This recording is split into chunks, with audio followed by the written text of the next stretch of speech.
Coworker tried to get me fired over breast implants, so I pulled a reverse Uno card. Told her coworker harassed me over having implants, which I only got because I had cancerous cells.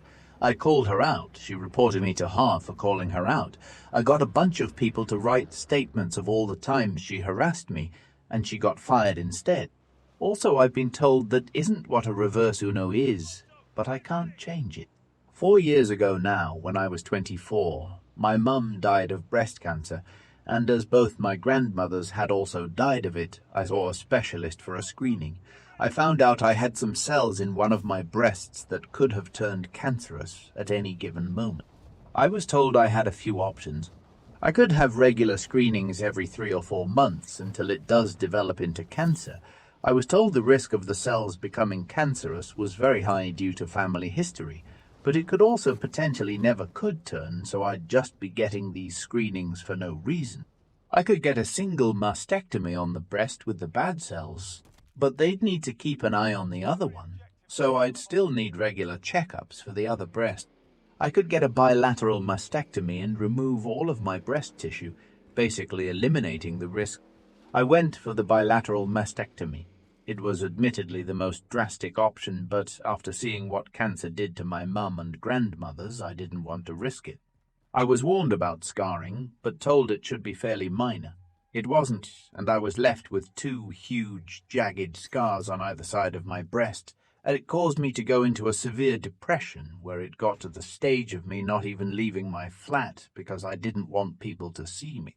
I went to a therapist who suggested a plastic surgeon. The therapist said they'd never normally do that, but it was clearly something I was struggling with, and I might never get over it, and the therapist could see why I struggled with it. Although I'll admit the therapist did send me to ask about scar reduction. The plastic surgeon suggested a cream, a laser, or implants. The cream didn't work, and the laser was both expensive and risky, so I went with the implant. My natural boobs were an F cup, so I went with a slightly smaller daddy. Since then, my mental health has improved, and I feel a lot better about the way I look. My confidence has gone up, as has my self-esteem. I know I shouldn't put so much into my appearance, but I wasn't exaggerating about these scars. Huge, bright pink, jagged, raised, just really awful to look at, and I hated seeing myself, and they are now nicely hidden away, and you can barely feel them. In the present day, I'm 28 years old and working in an office. I'm doing a lot better than I was. My co-worker Jill found out I'd had a boob job, but not about the cancer thing, when myself and my friend from years before the mastectomy were planning a holiday, and she made a joke about me going on a plane with my implants, and Jill overheard. By the end of the day, the entire office knew I'd had a boob job, but not why, and half a dozen people confirmed Jill had told them. Over the next few months, Jill made many jokes and comments about my chest to co-workers when I was in earshot, at one point saying I had more plastic than Barbie and calling me fake in 2 ways. I didn't hear this one myself, but a friend in the office told me that Jill had at one point referred to me as a sack of silicone. It what her problem was exactly, but at one point she mentioned the knees, so I assume Jill thought that I'd got my tits done for free on taxpayer money. I'd gotten the mastectomy on Nate, but gone private for therapy and implants. I asked her to stop more than once, but unfortunately the places I'd talked to her were places like the lift and the women's bathroom, where there weren't any cameras, and Jill just kept making comments no matter how often I asked her not to. I wouldn't say it was every single day, but I heard at least 3 comments per week for 3 months. I hit my breaking point when me, Jill, and a few other co-workers were having lunch. I refer to something as being shallow, and Jill said you'd know all about being shallow while gesturing to my chest. I snapped. I said, "Do you know why I have these? A few years ago, the doctors found potentially cancerous cells in my breast tissue. I was advised to get a mastectomy and was left with huge, ugly scars on my chest. I went to see a therapist who sent me to a cosmetic surgeon who advised me to get implants to hide the scars, and I did just so I could look at myself in the mirror without crying. So maybe next time you want to judge someone for having cosmetic surgery, You should ask them why they had it first. And feeling like that was a mic drop moment, I picked up my food and left. For the rest of the day, I had about 1/3 of my office come up to me and offer support, and the rest tell me that Jill was just joking around and I was being a bitch. I replied that Jill was being a bitch long before I was. I then got an email from her saying they wanted to talk to me the following day, and when I called for clarification, they mentioned a hostile work environment. Note, this is apparently an American term and holds little weight in England, but it's what was said over the phone. I knew the person who signed off the email and I'd spoken to. Her name was Debbie, and she was Jill's friend in her, so I was fairly confident on who had reported me. I realized that if this was already being sent to Shah, I needed as much ammunition as possible, so I went about collecting my information.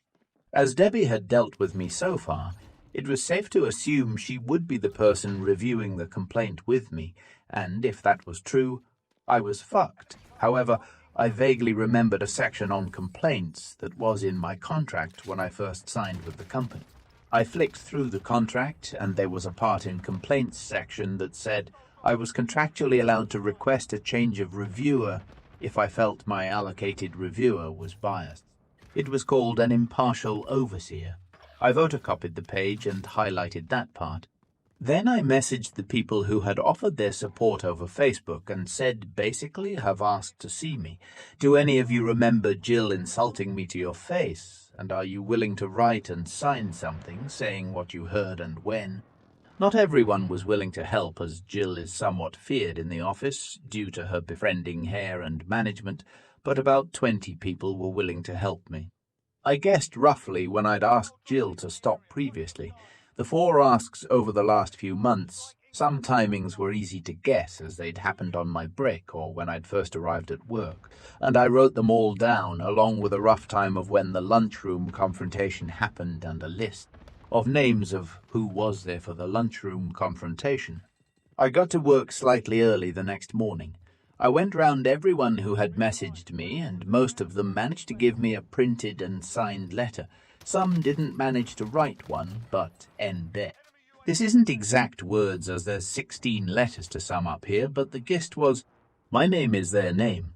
I work with Jill last name and Ope on more datas at that time.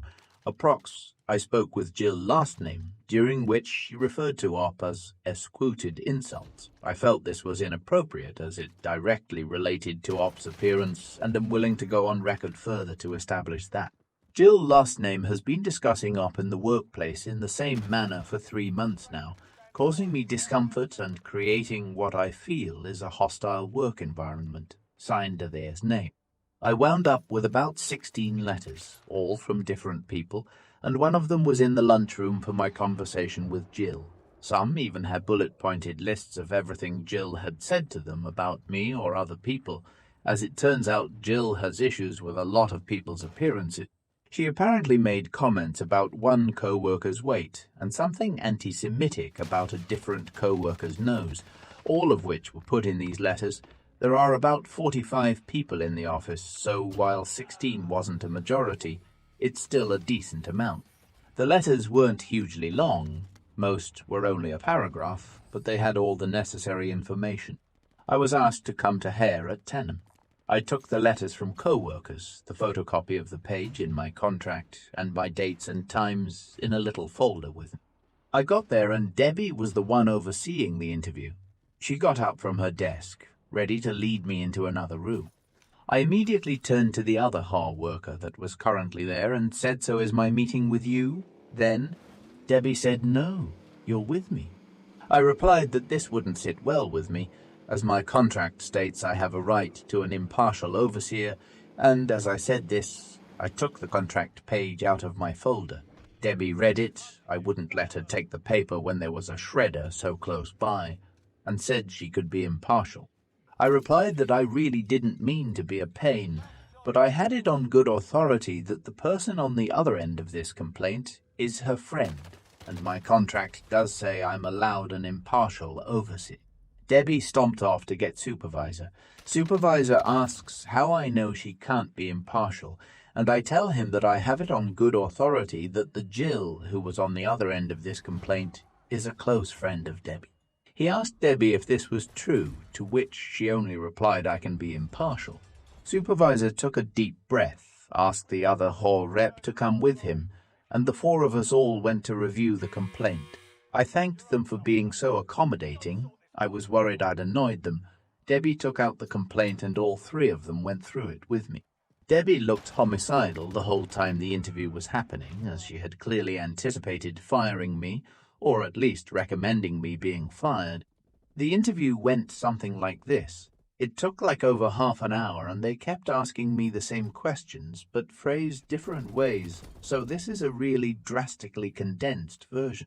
"Kui," you said, "outside that you think Jill last name reported you. Why is this?" A. Jill has had an issue with me for about 3 months now. Ku, why didn't you come to us when you realized Jill had an issue? I had no issue with her. Ku, what issue does Jill have with you? A. 4 years ago, a specialist identified potentially cancerous cells in my breast tissue. I had surgery to remove my breast tissue, thereby removing the cells and the risk. After the surgery, I was left with large scars on my chest. I went to a therapist for low self-esteem and depression. The therapist suggested a plastic surgeon who suggested breast implants to cover my scars. All of this is in my medical history, which you have a copy of in my file and my full permission to review. Jill found out about my breast implants, but didn't know about the cancer.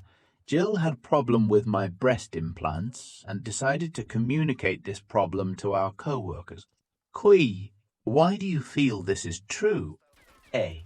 Here's 16 signed statements, all from different co-workers, all testifying that Jill told the entire office I'd had breast implants on the day she found out and has since made comments about these implants frequently. They have quotes of what Jill said to them about it and rough dates and times. Q. Rough dates and times. A. No one knew this would be escalated to such an extent, so no one really took notes as and when it happened. Q. What event or events do you think directly led to this complaint of harassment? A.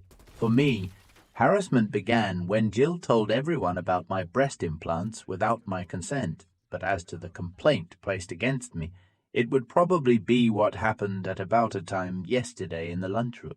Jill made a comment about me being shallow while gesturing to my breasts, and I replied by giving her an abridged version of my relevant medical history and ending with a comment about the importance of getting the full story. There are cameras in the lunchroom, so I'm sure you'll be able to find that conversation. I'll admit I could have handled the situation better, but after 3 months I felt I had to put my foot down. Here's a list of names of people who were also present. There were 6 people at the table, including myself and Jill. One of these people is also in those letters and has written their account of the conversation and signed it. Ku, had you had a conversation with Jill prior to this regarding her comments about you? A. Several, spaced out over the last 3 months. Each time I communicated to her that I felt uncomfortable and upset with these comments she was making and would appreciate it if she were to stop.